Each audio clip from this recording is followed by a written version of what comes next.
Hello and welcome to Pursuit of Perfect System and the start of my long-term review for the, wait for it,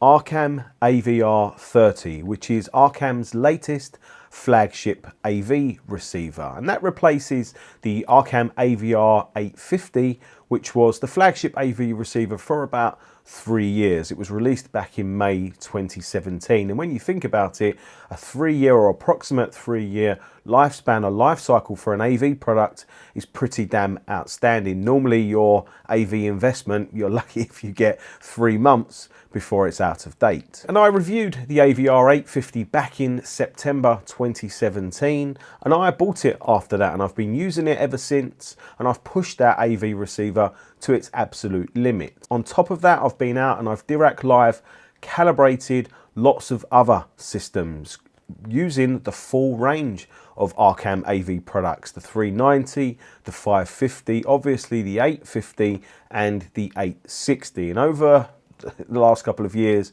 of using them, working with them, tweaking them and maximizing the performance you can get from them, I feel like I know that range of AV products really very well. And I would say they are, in the main, but a few bugs aside, exceptional performers for home cinema sound quality and good to pretty damn good for music as well. So this new HDA range of AV products from Arcam really have got their work cut out, and they are not cheap. This AVR30 costs just shy of 5 grand. You probably won't see this AVR30 at 40% of its initial RRP in about 6 months time, as you often see with a lot of AV products, purely because of this extended life cycle. Well, that's if history is anything to go by. Obviously only time will tell on that front. Looking specifically at the AVR30 and comparing it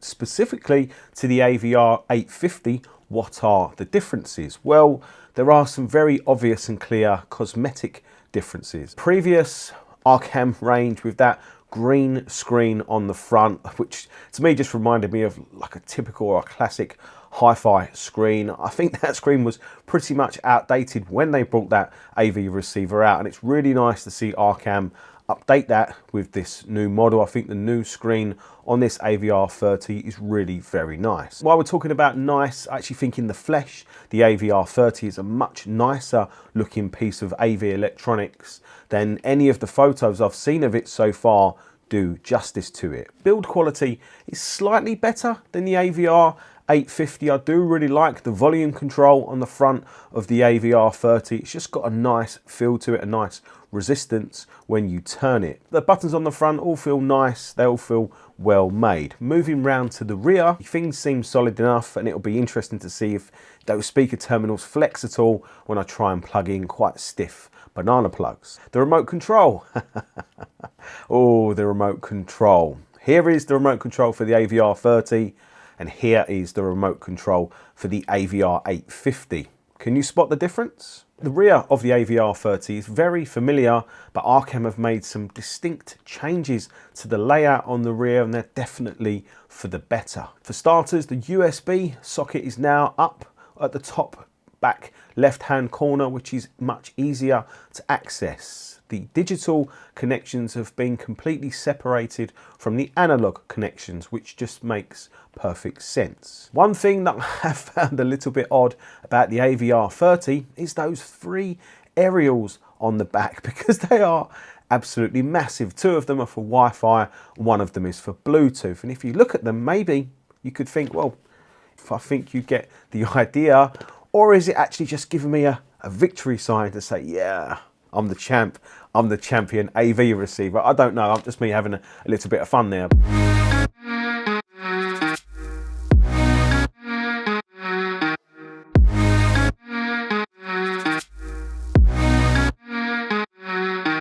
Looking at the spec sheet for the AVR30, there are some very key and distinct differences between it and the outgoing AVR850. Some of these are more important to me than others, but they're all still very relevant and worth talking about. For starters, I just mentioned the aerials. The AVR30 has Wi-Fi connectivity and Bluetooth connectivity, which is new. Also, the AVR30 is Google Cast and Apple AirPlay 2 compatible, and there is UPnP control availability, which means you can use any UPnP application to control the music streaming aspect of the AVR30. These are all nice touches, but I'm not sure these would be enough to convince people to buy this Arcam AVR30 alone.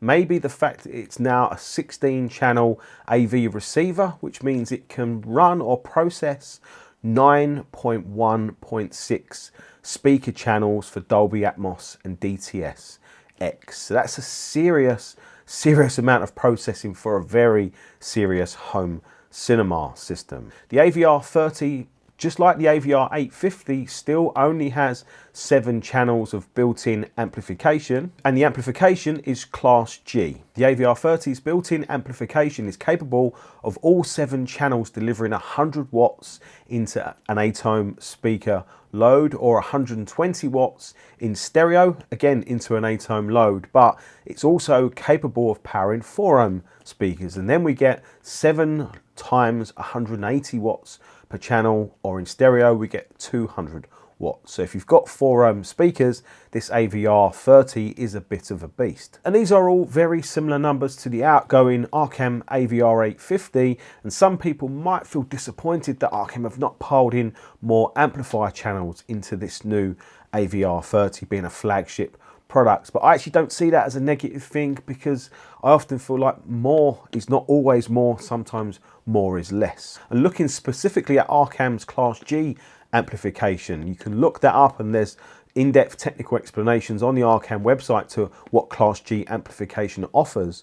But actually, in real world terms, what did the Arcam AVR850 offer over the Class AB based amplifiers in the 550 and the 390? Well, in my experience, the 850 offered a more harmonically rich, sweeter, generally more refined presentation, which is definitely more noticeable in music, but also noticeable in home cinema and movie playback. It's just a sweeter, more effortless delivery of its power. And the AVR850 had a very good amount of power for an AV receiver.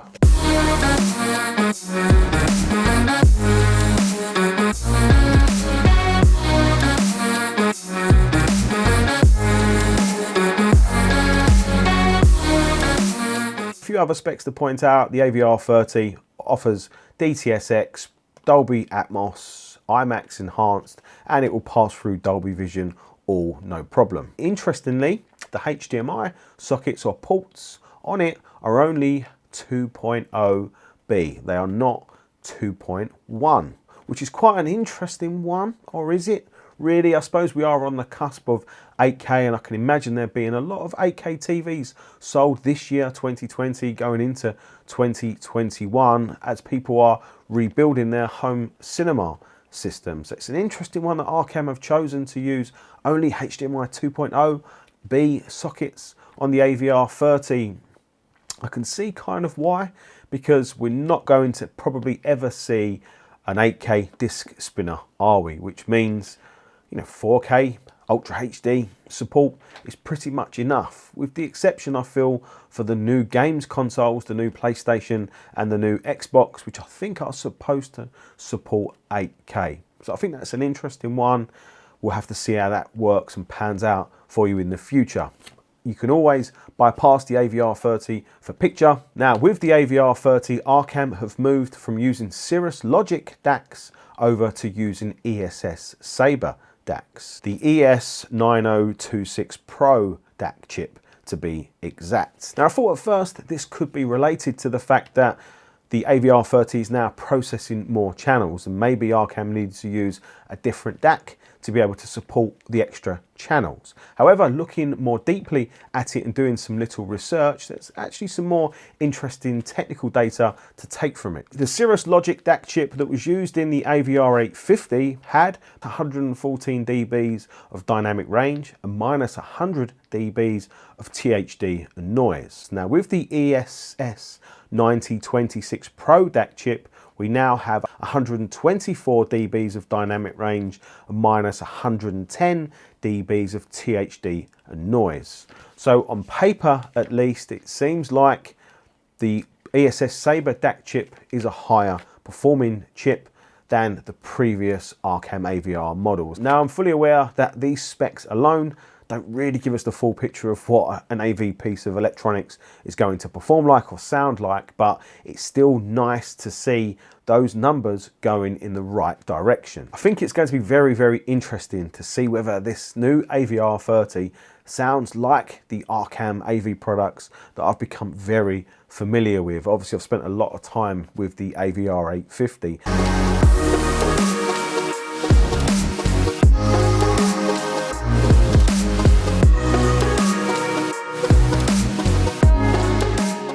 Now it's time to talk about something else, and I would say this something else has probably been very, very instrumental to you and to a lot of buyers out there who have already purchased the recent range of Arcam AVR receivers. And you probably already know what I'm going to talk about, and that is Dirac Live. I think from a commercial and an audio quality point of view, Arcam's decision to include Dirac Live in the last range of AV receivers has got to be one of the best things they have ever done. And that is because Dirac is an amazing tool for helping a user achieve the best sound quality possible from their system. And that is because it gives the user complete control over the sound quality from the system. And if you're new to home cinema, Dirac comes under the room correction category, but it works different to a lot of the other room correction systems that I've seen and that I've played with. The ones that I've played with previously, you take your measurements,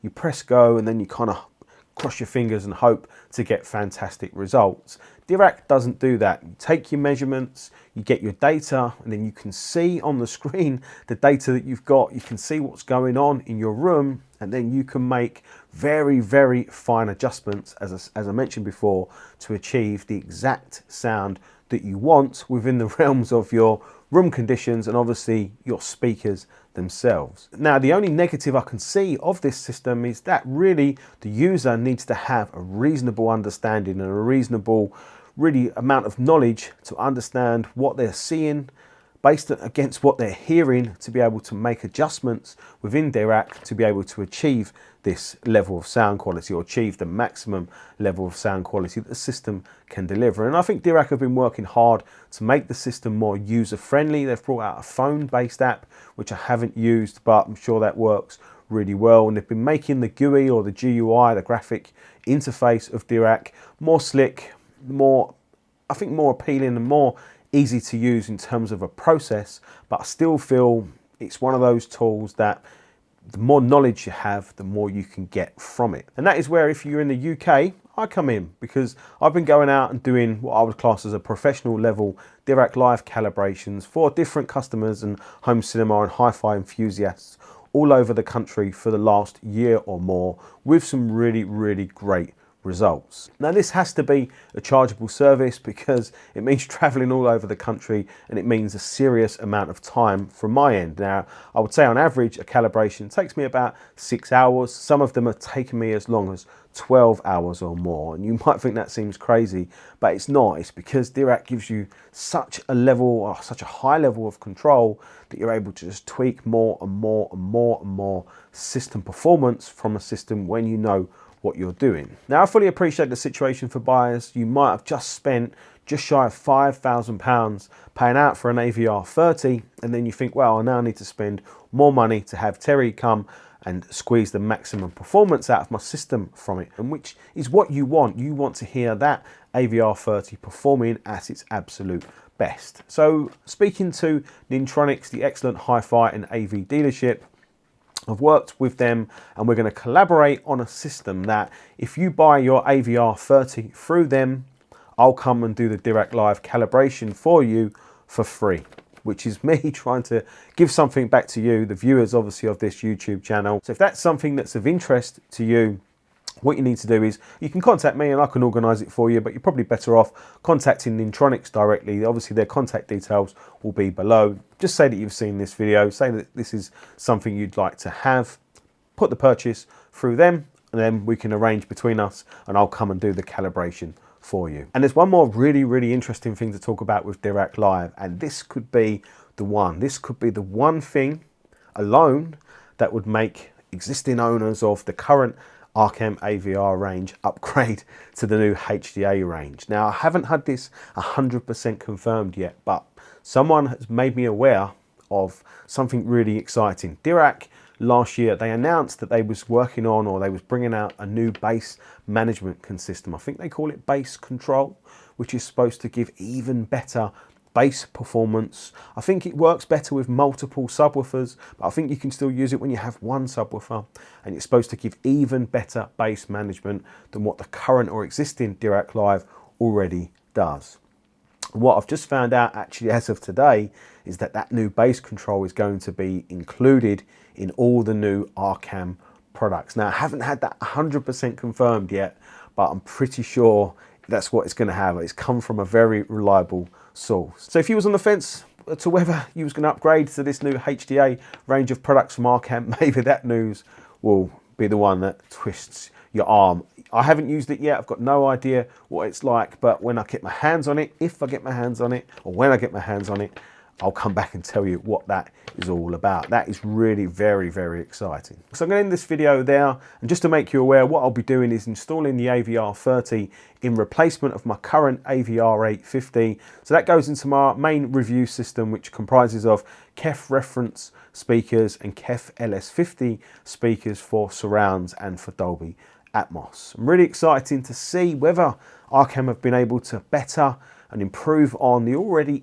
absolutely fantastic AVR850. That was a really strong AVR, or home cinema receiver. So it's going to be very interesting to see if they've been able to improve on it, in which ways they've been able to improve on it, and obviously all this will be coming to you in the future with a very full and detailed long-term review. So I hope you enjoyed this video, which is really just a little preview to what's coming, and a little look at the specs, and a little bit of a closer look at the AVR30, because I'm sure there's quite a few of you out there which are, I'd like that. I just want to know more about it. So there'll be a hell of a lot more information coming for it. If you enjoyed this video, make sure to hit the thumbs up button, subscribe to the channel and all that jazz, and I'll see you soon. Take care. Bye.